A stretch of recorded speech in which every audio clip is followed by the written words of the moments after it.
1966-1991, 25 anni, 25 ans de la vie du Sporting Club de Bastia, 25 années vécues par notre invité d'aujourd'hui. Cette émission si chiama Onore all'Anziani, l'onore di quest'anziano invitato d'oggi che oggi vage, di invitarci, di ritrovarci oggi per parlare dunque di questi 25 anni di uso mistiere, massaggiatore chinè di un Sporting di Bastia, di tutta stebiga e grande ebighe di un Sporting di Bastia.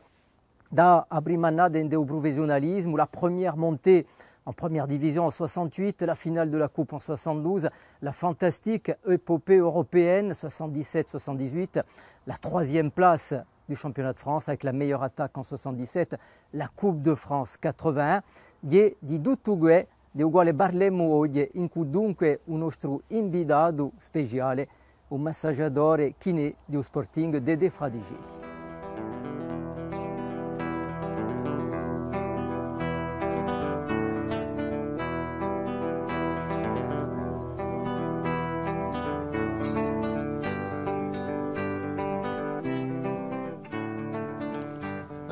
Ehi, vabbè, da voi tempo. Faccio piacere. Ah, sai? Anche a me. Qui c'è un dolore allora. Monologue de méditation. Allez, oui, mais méditation parce que tout en bleu. Tout en bleu. Il y a quelques images. Bon, on va regarder ça. Si tu peux. Ci vuole 3 giorni, una settimana per parlare di Sporting e di 25 anni, ma on va parlare di più importante, di ciò che lo diresti a Ce que te. tu veux. Dede salute, dunque. Bonjour. A ringraziarci a tutti dei seguì, a Jean-Xavier Santini pour la réalisation. E ti voglio ringraziare dei dirigenti, di te, perché so che è la prima volta che tu accogli una camera, che tu ti vas vedere, come lo si dice. Alors, on est chez toi, mais dans un coin particulier. Oui. Voilà, puisque Voilà. il y a les principaux événements du Sporting sont là.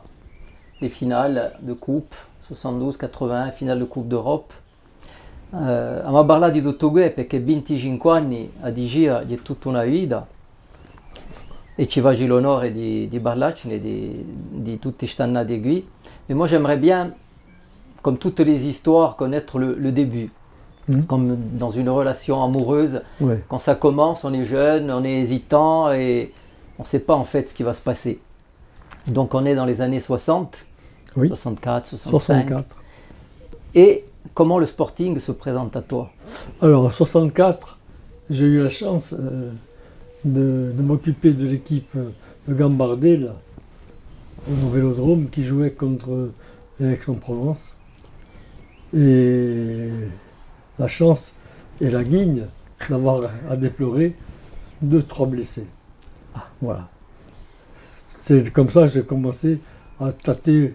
Moi, à l'époque, j'enseignais à l'école de kinésithérapie de Marseille. Et Pascal Christophard, pour ne pas le nommer, m'avait demandé si je voulais venir au stade. Je venais au stade pour les aider. Voilà. Et donc c'est ton premier contact avec le Sporting. Tu es à Marseille, Oui. les écoles de kiné et tout Oui. quanti. Et après, Ensuite, il faut rentrer. Non, ensuite, je les ai aidés aussi pour le dernier match de championnat à Luvone, quand ils jouaient la montée, quand l'OM est monté et que Bastia n'est pas monté, avec Jules Nagy comme entraîneur. Après, j'ai eu quelques fois, je me suis déplacé dans la région parce qu'on me le sollicitait. Pour aller, ils n'avaient pas de kiné, donc j'y allais. Mais c'est tout. Voilà, le Sporting, c'était ça. Pourquoi je l'ai fait? Parce que j'avais un oncle qui s'appelait Étienne Constant, ancien joueur de Bastia, et qui me sollicitait. Et je ne pouvais pas dire non. Et l'arrivée chez les pros. En fait, quand tu arrives, le Sporting vient d'adhérer au monde professionnel Oui. en 65 et va vivre sa première montée en première division en 68. Oui. Et donc là, tu es En 66. masseur kiné du Sporting. Oui, je suis. Comment tu du passes sport. chez les pros? Oui, le Sporting devient pro, donc le Sporting fait appel et a besoin d'un. C'est Jules Philippe. C'est mon ami Jules Philippe, qui malheureusement est décédé, qui m'a contacté quand j'étais toujours sur Marseille, mais comme il savait que j'allais rentrer sur Bastia, il m'a contacté. Alors au début, je me suis fait tirer un petit peu l'oreille parce que je m'installais, etc. Il fallait que je fasse une clientèle. Et puis j'avais dit, oui, bon, je viens pour une année. J'ai passé 25 ans. C'est l'époque Jules Philippe et Jojo Frambolacci. Jojo Frambolacci. Et tu décides, mais au départ, je le disais tout à l'heure, comme dans toute relation, quand ça démarre, on ne sait pas jusqu'à quand ça peut durer. Deudoga, vous dites un an ou 2 anni. Ah non, j'avais dit avec moi-même, j'avais dit, oh, je leur donne un coup de main pendant un an et puis... Tu vas rester 25 ans. Et puis ensuite, j'ai été pris au jeu. Et je me souviens, Jojo Frambolacci, un jour il me voir avec Jules, il m'a dit, oui, mais il faut qu'on te paye. J'ai dit, écoutez, payez les joueurs, et puis bon, on verra. Et tu commences vraiment avec le Sporting juste avant qu'il passe pro amateur. Enfin, toutes les générations, des Gianno Vincenti, oui, oui. Des Jean-Jean Camadine. Jean-Jean, Jeannot, Freddy, Viacar, Paul Orsatti. C'est tout. Baccaré, il ne faut pas l'oublier. Tu as connu ce Sporting-là du début. J'ai connu ce Sporting-là au début. Jusqu'à, on le dira, à l'apothéose de la Coupe d'Europe, de la Coupe de France. Cosa resta di tutte queste annate? Il faudrait des journées pour parler dans le détail de tout. Mais allez, si globalement on devait te demander là maintenant, c'est 25 ans. Ça a été 25 ans de bonheur avec le Sporting. 25 ans de bonheur. Ça m'a demandé beaucoup de travail, intellectuel et manuel. Mais ça a été 25 ans de bonheur. À ce moment-là, jamais tu te doutais de ce que tu allais vivre. Non. Évidemment. Absolument pas.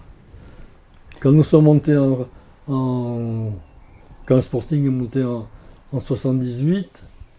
68. En 68. L'entraîneur s'appelait Lucien Jasseron. Un monsieur extraordinaire. Extraordinaire. Il était l'entraîneur de l'équipe de France B. Et il m'avait dit, la prochaine fois qu'il y a un rassemblement, je t'emmène avec moi. Malheureusement, il n'y a plus d'équipe de France B. Donc j'ai pu me consacrer complètement au Sporting. Après, j'ai pris goût. J'ai fait des formations. Et puis voilà. Alors évidemment, le football moderne n'a plus rien à voir avec cette époque-là. Aujourd'hui, les entraîneurs ont des adjoints, sont aidés, il y a des staffs médicaux conséquents, il y a des préparateurs physiques, on entraîne des attaquants, on entraîne des défenseurs, il y a presque chaque poste qui a son coach, j'allais dire. À l'Ebiga, in 68, et puis jusqu'à la finale de 72, au Sporting, in più, piccolo club, on devait se débrouiller avec les moyens du bord. Il y a un entraîneur, un kiné. Eh ben, c'est ça. Pas jusqu'en 72, jusqu'en 86. Ça a duré jusqu'à 78. Même 81, mais enfin, 78, oui. 81, on était un peu plus organisé. Mais jusqu'en 78, il y avait l'entraîneur, le directeur sportif, l'entraîneur, le chirurgien en l'occurrence, le docteur Fad et moi. Alors 68, et ça va très vite pour le Sporting. Monté chez les pros, première division 68, 4 ans seulement après, 72, cette fameuse finale de 72. Il y a eu la Coupe d'Europe, mais tu disais que 72 pour toi c'était particulier. C'est peut-être le meilleur parce que c'est la première. C'était la première finale de Coupe de France contre Saint-Étienne. C'était contre l'Olympique de Marseille. C'était merveilleux. On rêvait, quoi. On rêvait. C'était pas du professionnalisme à vraiment parler. Les gens venaient nous voir à Rueil-Malmaison. On n'a pas préparé comme on aurait pu le préparer. Parce qu'on était euphorique, etc. Voilà. Il y avait beaucoup d'amitié, de solidarité. Le club était ouvert, en fait. Oui. Les supporters, les sollicitations. Très. Est-ce que bon, avec le recul, on constate que c'était un exploit, mais à l'époque, comment tu le vivais toi, les joueurs, c'était quoi l'ambiance, c'était quoi les discussions, c'est ton rôle à toi en tant que masseur, kiné? Moi, mon rôle, c'était que les joueurs soient prêts à leur âge. Le jour J à leur âge. Donc je faisais tout ce qu'il fallait à mon pouvoir. et aidé par le docteur Fanny, qui m'a beaucoup aidé. Je préparais un petit peu les joueurs mentalement, oui, mais ce n'était pas du professionnalisme. Parce que quand je me suis commencé à m'occuper du sporting, on n'avait même pas une pharmacie, on n'avait même pas une boîte à pharmacie. La première boîte à pharmacie, je l'ai faite faire au pénitencier de Casabianca. Elle était en bois, bleu. Perché si dall'aria. Hein? Perché si di qui. Voilà. Et donc, tout doucement, surtout avec l'arrivée de Pierrot, on a commencé à devenir un peu plus professionnel. Les soins étaient respectés, etc. Mais avant, c'était un petit peu le pouvoir des joueurs. Et quand on bénit, avec Pierrot, tout a changé. C'est lui qui a fait passer le Sporting dans une autre, Je pense, oui. sur une autre planète. Je pense oui, parce que Piero Cahuzac, évidemment. Il assistait à toutes les séances de soins. Et on était en rapport téléphonique tous les jours. Il savait exactement l'évolution, etc. Il était entraîneur, c'est lui qui décidait, mais quand même il consultait le staff médical. Les seules personnes du staff à l'époque, c'était vous. Oui, il consultait moi en premier, puisque j'étais le dispatcher. Mais moi, j'en référais au docteur Fan. Et le docteur Fan, il me disait, écoute, on se voit demain matin, on voit le joueur ensemble, et puis on verra ce qu'on va faire. Cette épopée européenne. Magnifique. Comment toi, tu la vis en tant que... Dans les coulisses, ma sœur kiné, tu es moins en avant que les joueurs, que l'entraîneur. Si d'arrêt da touche tout le monde, ou d'arrêt d'accueil, comment si va ça? Je vais faire référence au pauvre Claude, que je soignais quelques jours avant de jouer Lisbonne, et qui m'a dit, écoute, les joueurs, nous sommes tous à peu près égaux, tu sais. Ils ont une belle équipe, on a une belle équipe. L'avantage qu'on a, nous, c'est qu'on a un grand entraîneur. Dixit Claude Pape. Ça s'est avéré.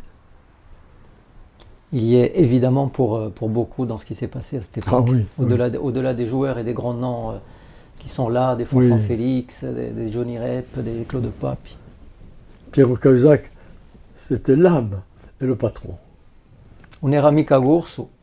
On est amica Gorso, mais aussi tout Gorso. Il venait du Gazélec, donc, mais très abordable.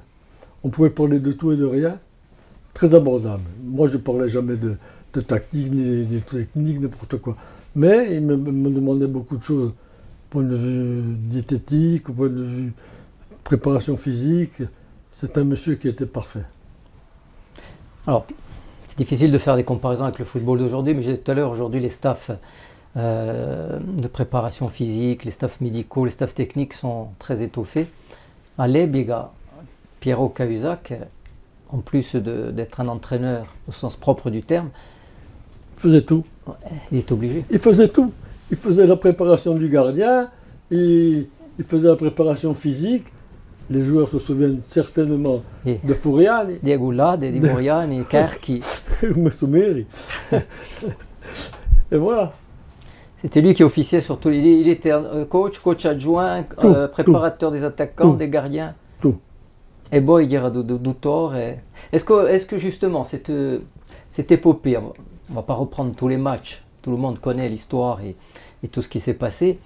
Par contre, de votre point de vue à vous, point de vue médical, de kiné et tout, si on reprend les matchs les uns après les autres ou les joueurs, est-ce qu'il y a des histoires à raconter, des choses qui se sont passées, qui vous restent, des anecdotes sur le plan médical, sur le plan psychologique? Parce que si un entraîneur faisait tout, vous aviez aussi quand même ce côté... Une anecdote, et c'est à Iéna. Ils n'avaient pas beaucoup de moyens, mais ils avaient de la ruse. Et on était dans les vestiaires, et Jean-Luc Léon était mon associé. On n'était pas encore rentré, il me dit, on ne peut pas rester dans les vestiaires. On nous met sous chauffage à mort. On a travaillé à Iéna, comme Fred Maïgabi, tout ouvert pour pouvoir préparer les joueurs. Vous avez mis le chauffage à fond. Ça a mis le chauffage à fond. Ça a coûté le match au Sporting, je ne sais pas si c'est ça. Non, je pense. Mado Bougé. On avait quand même un score assez large Voilà. à l'aller. Non? Oui. Bisca en a peine. Puisqu'on a ça. Alors, il y a quelque chose que j'ai lu ou qui reste, c'est que, et je n'ai pas le souvenir en tout cas en ayant vu, revu et relu, Pestan de Ostrumistiero, d'avoir eu des joueurs de toute cette époque-là, de 78 à 80 et quelques, ou même avant, depuis 72, est-ce que c'était votre présence en Lazomique, d'avoir eu des blessés de longue date, des blessés graves dans cette équipe du Sporting? Non. Et pourtant, vous aviez moins de moyens. On avait moins de moyens. La préparation physique, elle était faite comme il fallait. Et on a eu comme grosse blessure Pierre Quillard, le croisé, opéré par Fagne et rééduqué par qui tu sais. Ensuite, on a eu Jean-Louis Caz, fracture de jambe, opéré par Fagne. Et suivi par voilà, suivi. notre invité. Ensuite, Claude, le regretté Claude. On a eu ensuite Paul Marchioni. Tendon d'Achille. Tendon d'Achille qui a mis fin à sa carrière. Ça, ce sont les grosses. Sur une dizaine d'années, ça fait pas beaucoup. Pas beaucoup, mais j'insiste, la préparation physique était bien faite. Par le coach? Par le coach. Il y avait un décrassage le surlendemain de match. Crois-moi, c'était très important. Ensuite, il y avait une journée de physique complète. Après, c'était le ballon. Hein. Cette Coupe d'Europe démarre, déjà c'est inespéré. Oui. Après une saison de championnat magnifique, un troisième, meilleure attaque. Le Sporting était en train de tout exploser, c'est vrai.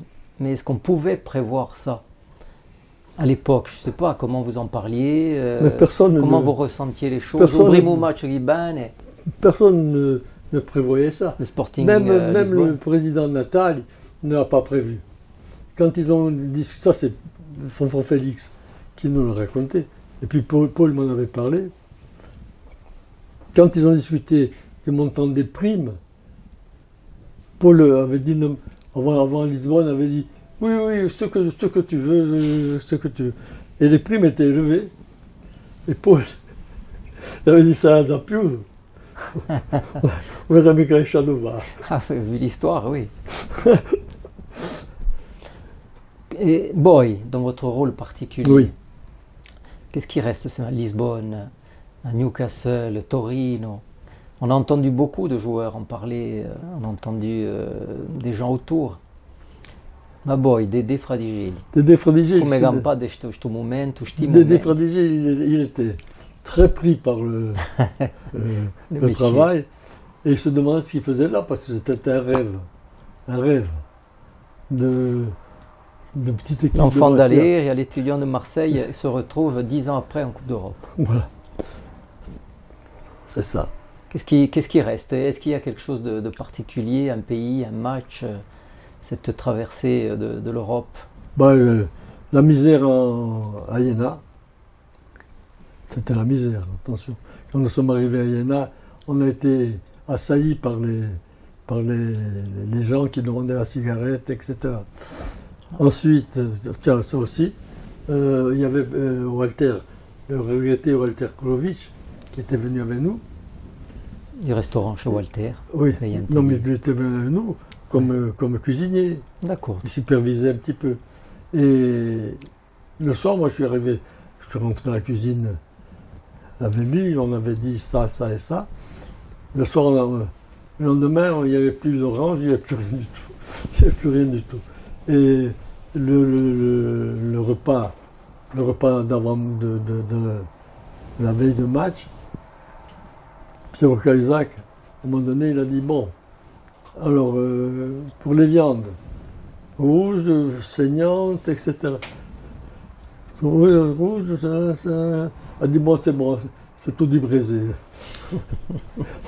Ils avaient fait le potage avec la viande et ensuite ils l'avaient braisé.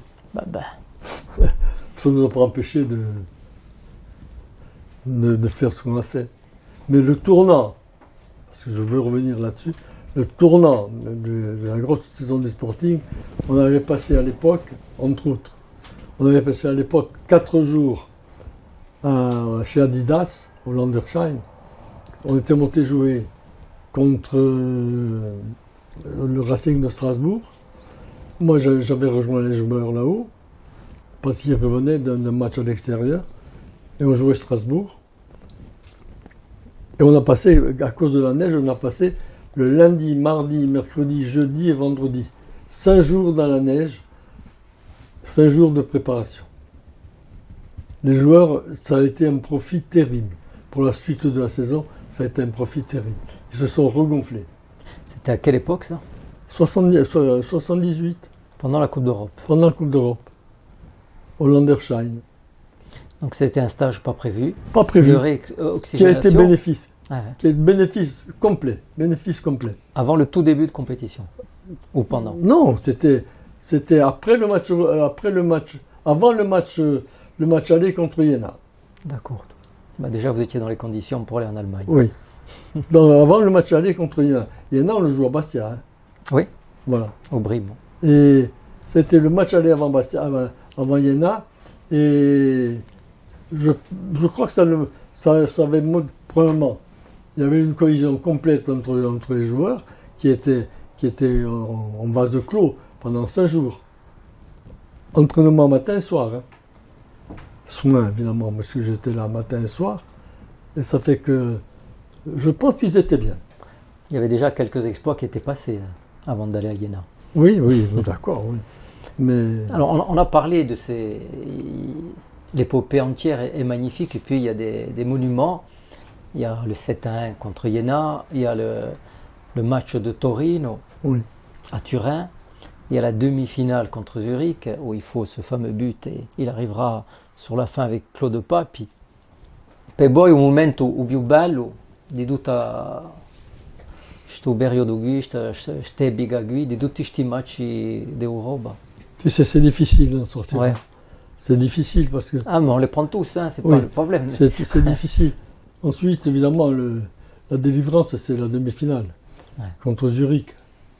Quand Claude marque, c'est fantastique. Alors, il y a Jasseron qui vous a marqué au début. Oui. Piero Cahuzac, inévitable. Il en viendra un autre après d'entraîneur, c'est Antoine Redin. Oui. Voilà, ce sont 3 personnes qui, pour vous, à la fois professionnellement et humainement, je crois, vous en marquez. Redin, c'était la finale de 80. Oui. Alors, Antoine, bien sûr, j'avais de bonnes relations avec lui aussi. Mais il a terni la victoire de la Coupe de France en amenant Claude comme remplaçant. Il a terni. Claude revenait de blessure ou pas à ce moment-là? Il était en forme. Ouais. Il était en forme. Et moi, quand il m'a dit Claude ne veut pas nous accompagner, je lui ai dit mais il a raison. Comment il a raison? S'il est sur la feuille de match comme remplaçant, il vient. Dans le cas contraire, il ne vient pas. Eh bien, il a pas amené. Alors moi, je le lui avais dit. Hein. Mm-hmm. Et oui, mais vous savez, à l'époque, quelques jours après, oui, mais Henri, il était bien en forme. J'ai dit, coach, on ne vous a pas dit de le faire jouer. On vous a dit, menez-le comme remplaçant. Je vous ai dit, moi, mettez-le sur la feuille, comme remplaçant. Pecao Merida. Bien sûr qu'il le méritait. S'il y a quelqu'un qui le méritait, c'est bien lui. Hein. Et l'année d'après, quand il s'est blessé, qu'on fait la demi-finale contre Saint-Étienne, le surlendemain, il me dit, oui, avec Claude, on aurait gagné le match. Je lui ai dit, écoutez, ne parlons plus de Claude. Ne parlons plus de Claude. Mais sans ça, c'était un bon entraîneur, mais un ton au-dessous des 2 autres. Quand même. Ah oui. Et pourtant, il y a cette victoire énorme. Oui. Parce que c'est aussi un meneur d'hommes, quoi qu'on en dise. Moi, meneur d'hommes, il voulait être comme Pierrot, mais il a eu la chance aussi de profiter du travail qui a été fait par Pierre. Oui, il vient juste après la Coupe d'Europe. Oui, pas juste après, on a eu l'intermède d'Estrumel. Oui, mais enfin, bon, en tout cas, au niveau des résultats, de l'engouement et de la force du Sporting, il était dans Non, non, mais dans la lignée. c'est un bon entraîneur, un gentil monsieur. Hein.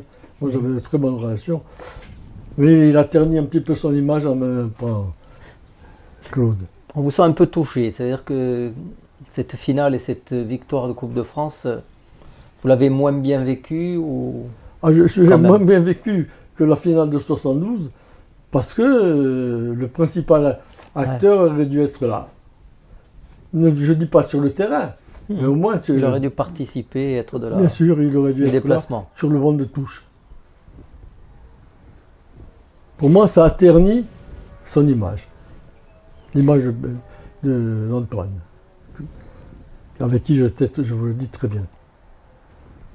Alors, comme vous parlez de Claude Pape, puis ça m'amène à m'intéresser un peu aux joueurs, parce que pendant 25 ans, de 66 à la fin des années 80, vous en avez vu défiler évidemment, et sur cette période-là, sur une dizaine d'années qui sont les plus belles du Sporting, il y a eu évidemment des grands noms, des vedettes, des stars même, et Poegiso Igours. On ne va pas les reprendre un par un, mais quand même. Les joueurs qui vous ont marqué. Les joueurs qui m'ont marqué, je ne vais pas on va parler rester des, sur Claude je vais pas Pape, parler des d'abord. stars. Je ne vais pas parler des stars, tout le monde le sait. Pequet. Mais parce que Dire intéressant, enfin, c'est des un personnages. type quoi. comme Dragan Jazic, c'est un monsieur. Ouais. Un monsieur. Je vais remonter un petit peu en arrière. Avec Rachid Mekloufi, c'était un monsieur. René Ferrier, capitaine de l'équipe de France, c'était aussi un monsieur, bien qu'il ait eu quelques travers, mais c'était un monsieur. Et puis, un type comme Titi Zégnier, Ah, si. ça c'était le vrai pro. Le vrai. Alors, quel est celui avec lequel vous aviez le plus d'atomes crochus, d'affinités, de partage? Alors je vais te dire quelque chose. Claude Pape, je le voyais tous les jours. Ah. Puisqu'il passait devant le cabinet, il s'arrêtait. Même s'il n'avait rien, il s'arrêtait. On discutait 5 minutes, mais il s'arrêtait. Je le voyais tous les jours. Oui, c'était plus qu'un lien entre, Ouais, c'est un ami. voilà, entre un kiné et un C'était joueur. un ami. C'est pareil pour les autres joueurs corses. Les autres joueurs Tonton, corse, Charlot, Paul.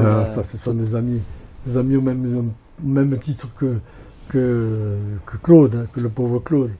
Ça, c'était Charles et Paul, on s'appelle souvent. Hein. Vous avez soigné les Méric Grimaud, les Roger Mila, les Roger, Mario Roger. Roger, c'est un phénomène. Roger, c'est un phénomène. Roger, il arrive de Monaco. Il arrive de Monaco avec une blessure au niveau du muscle droit antérieur. Avant la finale de 80. Avant la finale 80. C'est en 80. Oui, il est arrivé en 79. Mhm. Non, en 80 il est arrivé de Monaco. Et Diestrupio. Et oui, moi je l'examine, il ne pouvait pas fléchir le genou. Il ne pouvait pas fléchir le genou. Et, qu'est-ce qu'il fallait faire? Il était envisagé peut-être de faire une autre cicatrice, casser la cicatrice, en faire une. Et puis un beau jour, j'ai dit à Redin, coach, je vais essayer quelque chose avec l'assentiment de mon ami le Dr Fan. Il m'a dit, qu'est-ce que vous voulez faire? Je vais casser la cicatrice. Et dans la baignoire qu'on avait au cabinet, j'ai travaillé la cicatrice, je l'ai assouplie au maximum, et je l'ai mis sur le ventre, et d'un coup sec, on l'a entendu de Tédim. Tout pour s'assurer qu'on entendait des dîmes. Bon, le genou était venu, je commençais à le faire travailler tout de suite, mais j'ai mal, j'avais glacé, on a travaillé tout de suite, et à partir de janvier, on a retrouvé le vrai Roger Mila. Qui nous a porté. Qui nous a fait gagner la Coupe de Vinale. France. C'était un sacré joueur. Oui. C'est un gentil garçon, attention. Très gentil garçon. Et vous aviez des relations parfois qui allaient au-delà du simple échange entre un kiné et des joueurs. Enfin, en tout cas, c'est ce que nous dit Charlo Orlanducci, voilà, qui nous disait que Dédé Fradigilli, c'était C'était un petit peu le confident. voilà, bien plus qu'un kiné. Un peu le confident. Parce que quand ils avaient des petits problèmes, quand ils voulaient que j'en parle à l'entraîneur, ils passaient par moi. Ils ne faisaient pas en parler, par exemple, à Pierrot. il ne passait pas moi, et moi avec Pierrot. Tout doucement, j'y arrivais. Charlo Orlanducci, on è émission sur Dede Fradigeli, per voi Dede Fradigeli cosa rappresenta? Dede Fradigeli rappresenta gli rugini di un club all'epoca di 78. E dirà più che un chinè per voi? Dirà più che un chinè, esattamente. Dirà che sia che ci si buia discutere, ci lascia, ci faceva, come dice, ci incoraggia. Voilà. C'est un peu comme on dit un confident. C'est un confident. Parce qu'à l'époque, évidemment, c'est pas comme aujourd'hui où les staffs sont très étoffés, il y a du monde. À l'époque, il y avait l'entraîneur, le directeur sportif et le kiné, et stop. Et le kiné, Dédé, c'était le confident avec lequel on pouvait parler, on pouvait discuter, on pouvait, comment dire, on était... Vous pouvez vous confier, même quand il y avait un problème, c'était à lui que vous alliez en parler plus qu'à l'entraîneur. Exactement. À l'époque de Cahuzac, Cahuzac ne parlait pas beaucoup, et puis on avait quand même la trouille de parler avec lui parce qu'il était quand même rigide. Et Dédé nous rassurait. Il nous rassurait surtout après les matchs.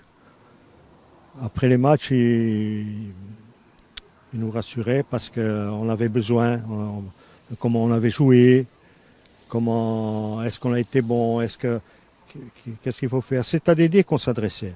Voilà. Le moindre petit souci, c'était avec lui que vous en parliez avant le coach.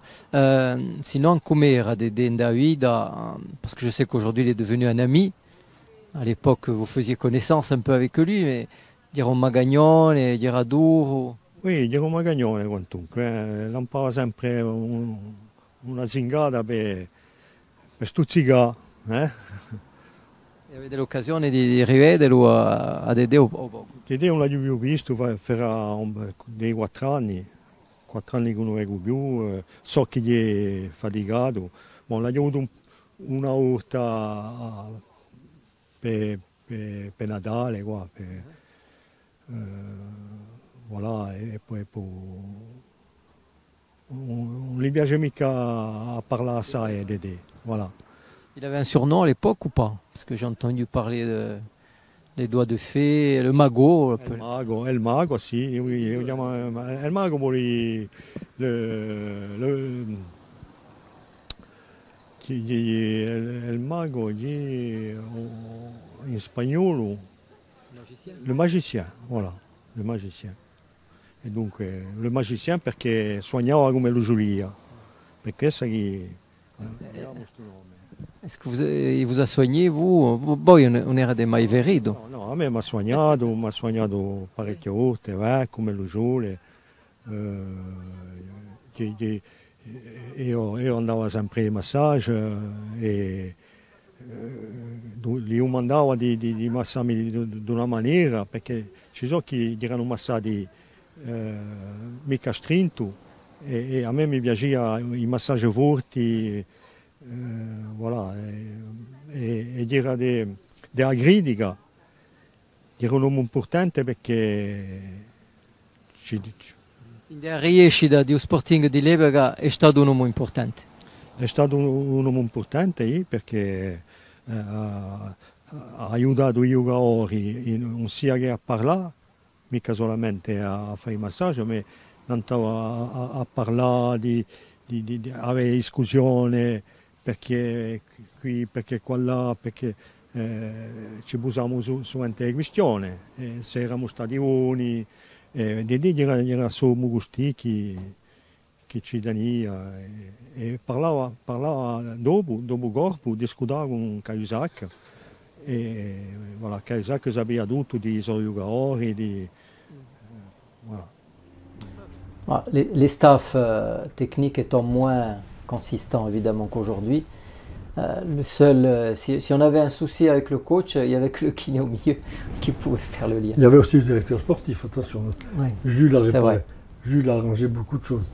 Mais Moi, je les avais au cabinet pratiquement tous les jours. Hein. Et dans les cabinets, en général, des fois, on se laisse parfois Sous la main du kiné, la personne part. Vous aviez les moyens de le faire parler. On a les moyens de vous faire parler. Et il y avait cette affinité avec beaucoup de joueurs ou il y en avait d'autres plus discrets Ben, la différence avec les Corses. Coigour, c'est dire à Piufage. Et puis, après, avec l'habitude, je les connaissais très bien. Par exemple, un garçon comme Claude, comme Paul, il peut te le dire. Avant le match, je lui disais, aujourd'hui, tu vas faire un grand match. Parce qu'il avait une musculature fantastique. Et il y a des jours où c'était de la patte. Tu vois, il avait des muscles. Attention, un costaud, Paul. Hein. Et en fin du match, il me disait, j'aurais réussi. Donc oui, cette époque de Coupe d'Europe, il y a le duo La Cuesta-Larios.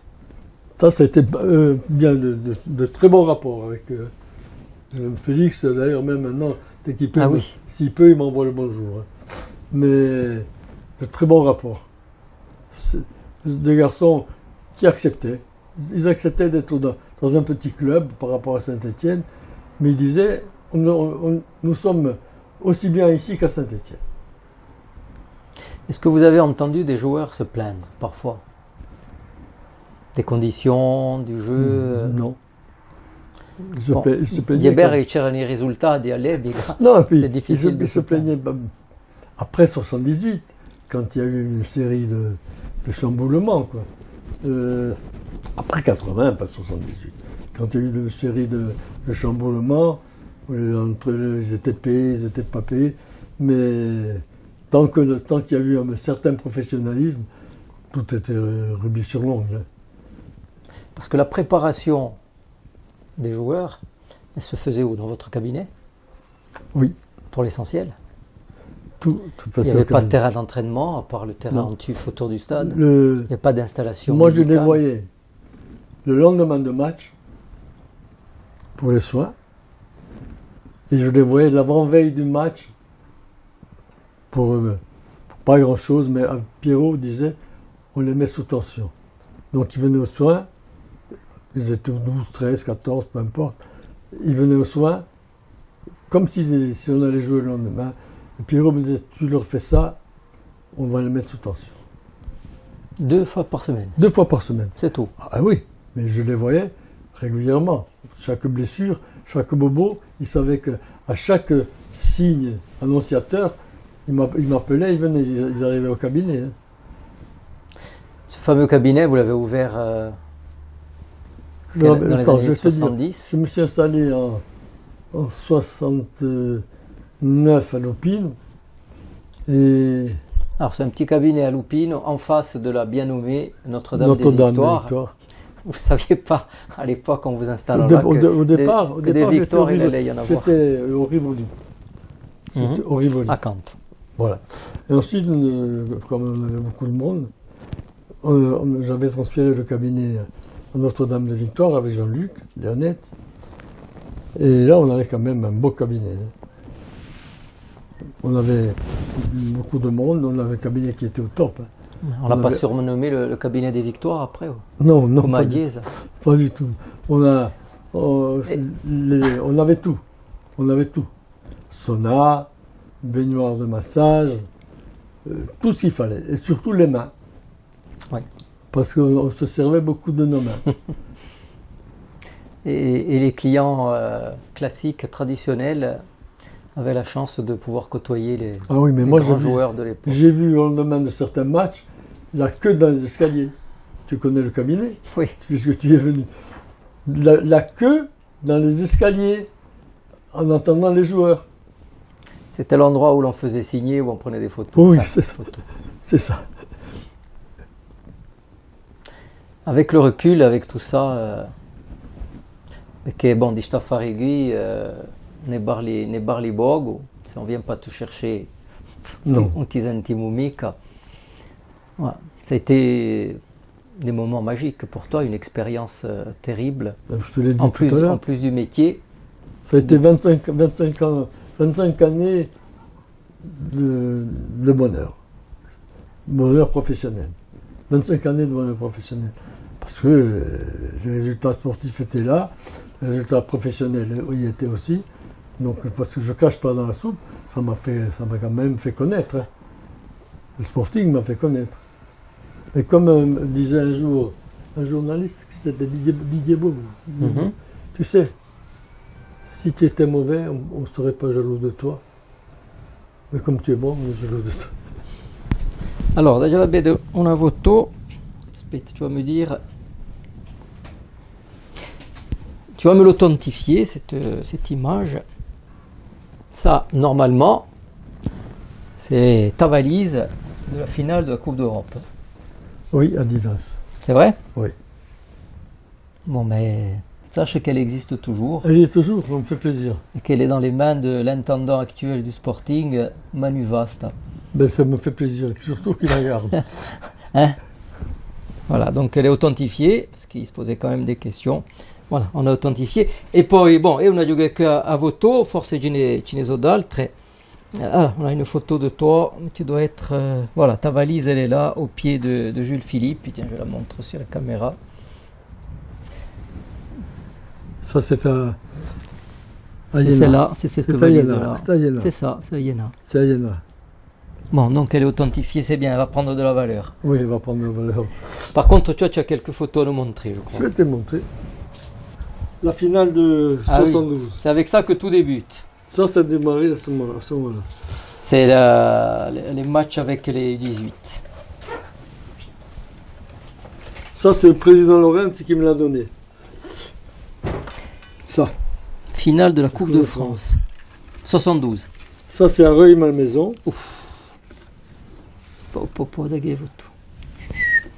C'est là, je ne sais pas si beaucoup de monde les a vus. Hein.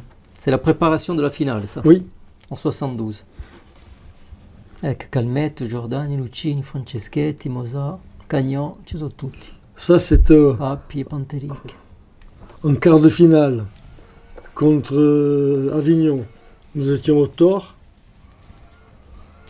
Donc ça, c'est tout le cérémonial de la Oui. Coupe de France. Ouais. Tiens, il y avait déjà la Gambardella à l'époque. Oui, oui. Et on rend hommage aux joueurs de la Gambardella, du Sporting d'aujourd'hui, qui sont en train de faire des exploits, qui Ça, sont en c'est- quart de finale. Ça, c'est au tort. Avec Panto. Pantelic, et puis c'est tout. Oui. J'étais jeune. Bah, bah, Ça, j'ai Jean Thor, et tu vois, qui à ce moment-là était directeur sportif, c'est tout aiguille, hein. accompagnateur surtout. Savkovic, Lucchini, Franceschetti. C'est qu'on on a joué contre. Ça, c'est toi, là, avec Oui, Pantelic. avec Panto. Parlava française, à peine. Ah oui, il parle français, Panto. Ça, c'est Iéna. Ça, c'est Iéna. Bon, plutôt je te... Causès Iéna. Ça, c'est une Ah, belle d'accord. Ah. Claude Papi, en train de recevoir des soins. photo. Dans le trio magique. Ah, Pierrot aussi se faisait masser. Oui. Vabbè. Jean-Marie De Zerbi, che ha cosa? 17 anni, 18 anni. La journée aussi. C'est là la photo, à mon avis, Jean-Marie, s'il la voit, De Zerbi, te la prend. Je les donne. Ah, il en a deux, mais tiens. Ça, c'est à Torino, après le match. C'est des mica contenti, pourtant on a gagné. Siamo contenti. Vai. Quali giochi? Ça, c'est la remise du trophée. Ah, di questo che t'hai due, Oui. c'est les supporters, Oui. ça. Ça, c'est un déplacement. Oh là là, ça allait vieille. Hein. Vabbè, non si vede più nulla. Sur les Benoun. Et on avait fait une cure d'oxygénothérapie.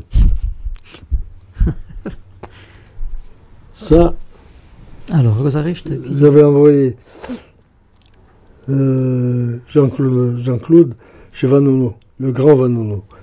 C'est un monstre de l'ostéopathie. Emile Vanono.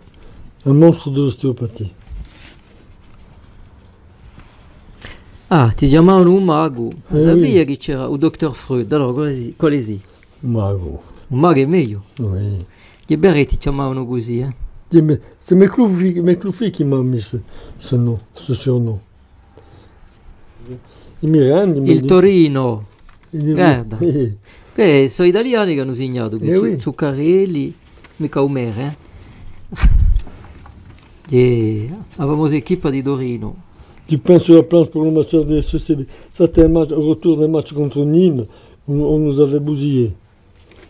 Ah, ti chiamano anche Goldfinger, Ça, c'est, comment il les s'appelle doigts d'or, Come si chiamava? l'amicale des Bleus. Ça, c'était lors de la remise du trophée.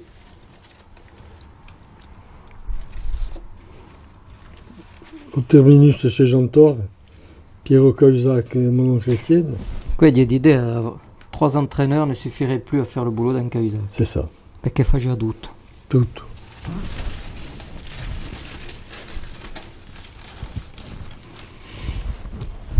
Eh ben, Ça, c'est, voilà, c'est la réception qu'on avait fait. Ça, c'est au Landerschein. ah oui, la fameuse. Et ça, c'est à fameux Torino. stage. Ah, voilà. La photo, qu'elle est belle. Il faut quand même le dire, tu fais partie de la fabuleuse histoire des Bleus, hein. Il faut quand même le reconnaître. La Coppa di Francia 81, celle qu'on a gagnée. Eh oui, il est là le Dédé, Eh oui. avec Antoine Bellone. Antoine, c'est Antoine qui me l'a envoyé. Et là, il m'a mis un mot derrière qui m'a fait énormément plaisir. Tiens, À mon compagnon de route, de la classe de 6e à la victoire en Coupe de France, en passant par Eindhoven. Una vida avec El Mago. À propos de copains de classe, on a oublié de le dire tout à l'heure, mais Jules Philippe qui tombe au Sporting, là il gounichou de Zidelo. on s'est connus à Monaco. Nos familles étaient très unies.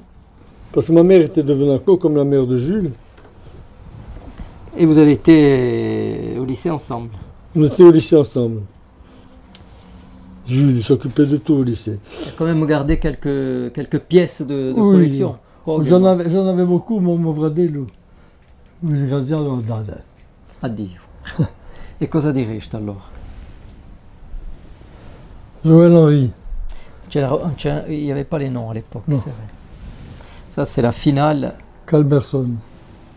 Finale 81. 80. Lui era grande, di po'. Elle était costaud. Joël era costaud. Oui. Ça sent l'époque, hein, quand même. Hein? Et quoi? Et ça, c'est Ça, ceux qui ont bien vu les photos, ils s'en rappellent. le survêtement de la finale à Eindhoven. Quoi, il y a Udo? Oui. Ah, il n'y a pas les noms, c'è il nom da Non, scritto. non, tu ramènes. Survêtement de l'époque. Bravo. Magnifique. C'est tout? Il C'est n'y en a tout. pas d'autre? Non. Alors, Et j'ai gardé les fameux. le petit sac Claude Pape que j'avais en finale de la Coupe de France en 81 pour entrer sur le terrain. Voilà. Tu sais pourquoi. Eh oui, ça c'est un sac souvenir énorme. Alors, comme tu n'as pas beaucoup de maillots, on va t'en offrir un. Les dirigeants et le président actuel, Claude Ferrandi, qui forse conosce un conoscimiento. Non, je le connais, bien sûr. Ah bon? Oui. Mais va tout béo. Voilà, donc c'est le maillot que l'on donne à tous les anciens. Bon, on a mis une date, tu n'avais pas un numéro particulier, on t'a mis la date de 78 parce que c'était un monument pour le Sporting Club de Bastia. Voilà, tu au donne, mais C'est très tu gentil. verras un maillot di BO et quand tu vedrai il presidente. Je vais le remercier, bien sûr. Hein? C'est très gentil. Voilà. C'est pour aujourd'hui. Et merci à toi Non, c'est moi qui Ça te va être remercie, dirigé qui au vous Bénin. remercie tous les deux. C'est gentil. de revivre cette époque avec nous. Oui, ça nous fait passer un petit moment. Magnifique. Allez, ora andiamo a pigliare un caffè, Oui, on va aller un boire un tè, caffè. qualcosa. Un Merci tè, ce que tu veux. Dédé. Mi va già bene, a me mi va già bene. A presto. A presto.